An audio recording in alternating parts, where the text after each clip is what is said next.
안녕하세요, 스낵무비입니다. 오늘은 기묘한 이야기 시리즈 미녀캔을 소개해드리겠습니다. 이야기의 주인공은 일도 하지 않고 여자친구의 수입으로 동거를 하며 살고 있는 백수입니다. 여자친구는 옆집에 이상한 아저씨가 이사로 왔는데 매일 젊은 여자들과 노름을 한다고 합니다. 밤에 여자친구는 내일부터 일주일 동안 출장을 가야 해서 주말까지 만나지 못한다고 눈물을 흘립니다. 주인공은 그런 일로 울지 말라고 여자친구를 달래줍니다. 여자친구를 바래다 주는데 옆집 아저씨가 한 젊은 여자랑 손잡고 나가는 것을 보고 내심 부러워합니다. 다음날 복도에서 만난 두 금발 미녀는 주인공이 귀엽다고 칭찬합니다. 이때 옆집의 문이 열리고 예쁜 여자들이 끊임없이 나오는데 연령층도 다양하고 국적도 천차만별이었습니다. 이때 러닝 차림의 옆집 아저씨가 돌아오는데 여자들은 그를 보면서 환호를 합니다. 그런데 아저씨는 담담하게 인사를 하고 그녀들을 보냅니다. 주인공은 이 말도 안 되는 상황이 믿어지지 않았고 아저씨를 조사하기 시작합니다. 주인공은 아저씨가 버린 쓰레기를 발견하는데 그 많은 여자가 모두 이 미녀캔이라고 하는 캔에서 나온 것이었습니다. 집에 돌아온 주인공은 머릿속에 여자들의 모습이 자꾸 아른거려 옆집에 몰래 들어가 마지막 한 캔을 훔쳐옵니다. 미녀캔의 사용법도 아주 간단했습니다. 캔 속의 액체를 욕조에 따뜻한 물에 넣고 30분간 기다리면 됩니다.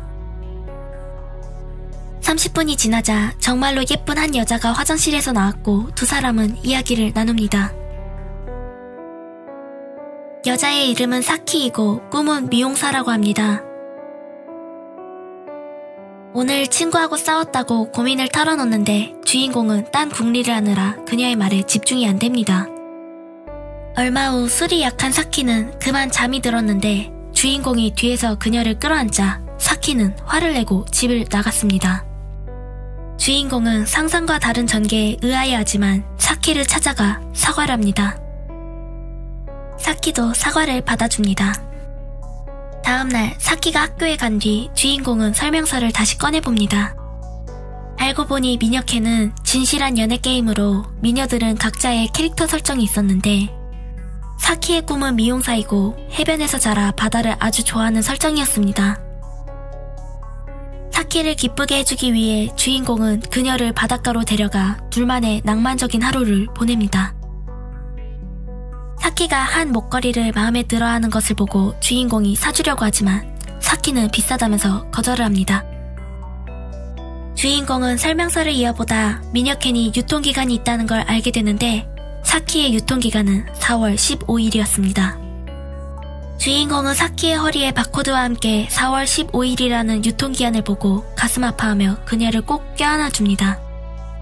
다음날 주인공은 사키가 마음에 들어하는 목걸이를 샀습니다. 사키는 우연히 미녀캔 설명서 CD를 발견하고 자기가 미녀캔이라는 사실을 알아버렸습니다. 집에 돌아온 주인공은 사키가 보이지 않자 책상 위에 CD를 보고 그녀를 찾기 위해 나가려 합니다. 그런데 때마침 여자친구가 돌아옵니다. 여자친구는 주인공의 모습이 많이 수상했지만 크게 따지지 않았습니다. 옷을 갈아입는 주인공 허리에도 바코드와 함께 4월 12일이라는 날짜가 있었습니다. 바로 오늘입니다. 잠시 나가겠다는 주인공을 여자친구가 말리지만 소용이 없었습니다. 주인공은 빗속을 가르며 사키를 찾아다니다 바닷가에서 그녀를 발견합니다. 주인공은 미리 사놓은 목걸이를 보여주면서 두 사람은 애틋하게 서로를 바라봅니다. 이때 시간이 흐르는 째깍째깍 소리가 나면서 이야기는 끝이 납니다. 한때 열렬히 사랑했던 연인들도 시간이 지나면 유통기한이 지난 것처럼 점차 사랑이 식어가고 헤어지거나 정으로 관계를 유지한다고 하잖아요? 그런데 진작 미녀캔, 미남캔처럼 유통기한이 다가오는 것을 알게 되면 자신이 해준 게 너무 부족하고 그 사람이 얼마나 소중한 사람이었는지 느낄 수 있지 않을까요? 스낵무비였습니다. 재미있게 시청하셨다면 구독, 좋아요, 공유 부탁드립니다.